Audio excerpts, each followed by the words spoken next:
Baik anak-anak, kita lanjutkan pembelajaran kita hari ini tentang mengidentifikasi teks persuasif. Di akhir pembelajaran diharapkan kamu bisa menjelaskan teks persuasif, kemudian kamu juga bisa membedakan bentuk teks persuasif dengan jenis teks persuasif. Kemudian kamu juga bisa mengidentifikasi teks persuasif. Kita lanjutkan. Tujuan teks persuasif yang pertama, kita lihat di sini. Meyakinkan pembaca agar melakukan hal-hal tertentu yang diinginkan penulis. Yang kedua, memengaruhi pandangan pembaca mengenai pendapat atas suatu isu atau argumen yang diangkat oleh penulis. Yang ketiga, membangkitkan ketertarikan pembaca untuk disampaikan baik secara tersurat maupun tersirat yang disampaikan penulis. Yang keempat, memengaruhi pembaca agar dapat menerima dan menyetujui pandangan pembaca dengan penulisan yang benar dan tepat. Kita lanjutkan. Teks persuasif. Apa sih teks persuasif itu? Kita lihat di sini. Teks persuasif yaitu teks yang berisi tulisan atau informasi yang berisi ajakan untuk melakukan sesuatu yang bertujuan agar pembaca mengikuti saran dari penulis. Biasanya berisi imbauan tentang sesuatu yang dianggap penting oleh penulis. Bentuknya teks persuasif yang pertama adalah pidato. Contohnya adalah propaganda atau kampanye secara lisan dan lain-lain. Yang kedua, tulisan atau iklan dan lain-lain. Yang ketiga, elektronik atau iklan di televisi, di bioskop, dan di radio, dan lain-lain. Kemudian, kita lanjutkan. Jenis teks persuasif. Yang pertama, persuasi politik digunakan untuk kegiatan politik atau kenegaraan. Yang kedua, persuasi pendidikan untuk dunia pendidikan yang memotivasi siswa untuk giat belajar. Yang ketiga, persuasi advertensi, yaitu persuasi yang digunakan untuk dunia usaha. Contohnya iklan, pengenalan suatu barang atau jasa. Yang keempat, persuasi propaganda, yaitu biasanya digunakan untuk kampanye politik atau kampanye lalu lintas dan lain-lain. Kita lanjutkan. Ciri-ciri teks persuasif. Kita lihat di sini. Yang pertama, disusun dengan kalimat yang berisi fakta sehingga memengaruhi isi kalimat atau membujuk pembaca. Yang kedua, berisi makna yang bersifat mendorong dan memengaruhi terhadap suatu hal kepada pembaca.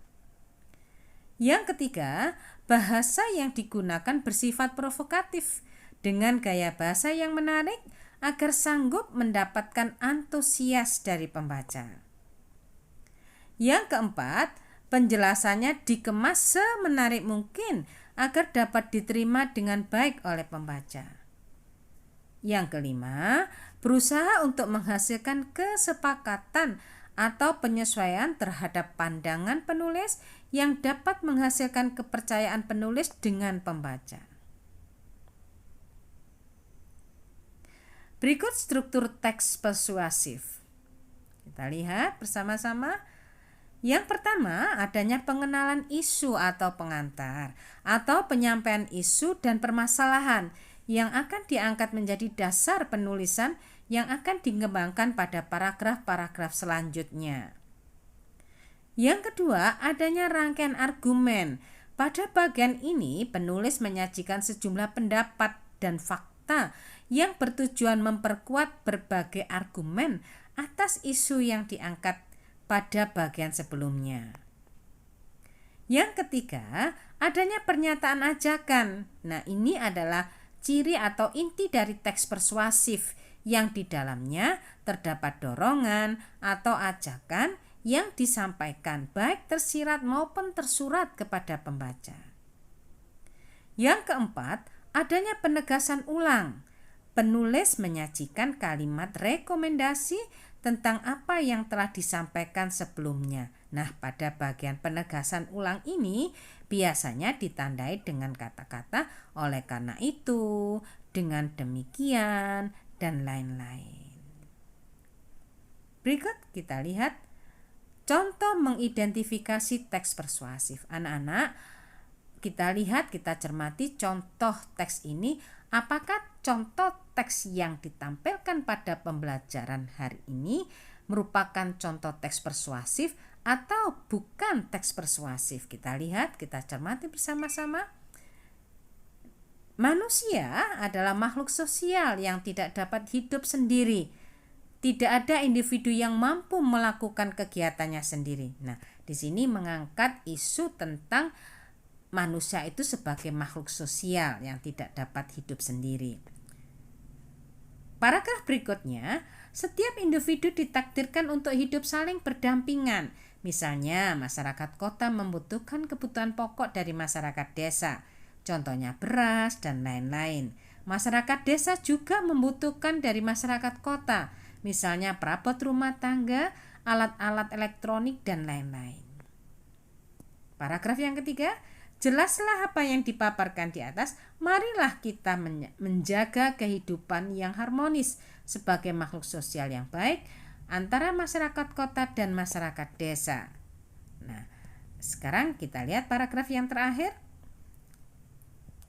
Dengan demikian, terciptanya kehidupan yang harmonis sebagai makhluk sosial sangatlah penting untuk diwujudkan agar kemakmuran dapat kita rasakan bersama. Coba kita perhatikan paragraf yang berwarna merah. Di situ dikatakan sebagai pengenalan isu karena kita mengangkat manusia sebagai makhluk sosial yang bagaimana yang tidak bisa hidup sendiri. Kemudian pada paragraf yang berwarna biru di situ merupakan rangkaian argumen. Kita katakan sebagai rangkaian argumen. Mengapa? Karena pada kalimat tersebut, pada paragraf tersebut disajikan fakta, disajikan suatu argumen yang disertai dengan fakta. Mana faktanya? Contohnya masyarakat kota itu membutuhkan masyarakat desa berupa kebutuhan pokok seperti beras dan lain-lain. Dan sebaliknya, contohnya juga begitu. Masyarakat kota membutuhkan masyarakat desa juga membutuhkan masyarakat kota, yaitu tentang perabot rumah tangga, alat-alat elektronik, dan lain-lain. Nah, itu dikatakan sebagai argumen karena di dalamnya disertai fakta dan contoh-contoh yang mendukung fakta tersebut. Kemudian, coba kamu perhatikan paragraf yang berwarna hitam. Kamu amati di situ ada kata-kata yang bergaris bawah, marilah. Nah, di situ ada pernyataan ajakannya. Marilah kita menjaga kehidupan yang harmonis sebagai makhluk sosial yang baik. Nah, di situ ada kata ajakannya.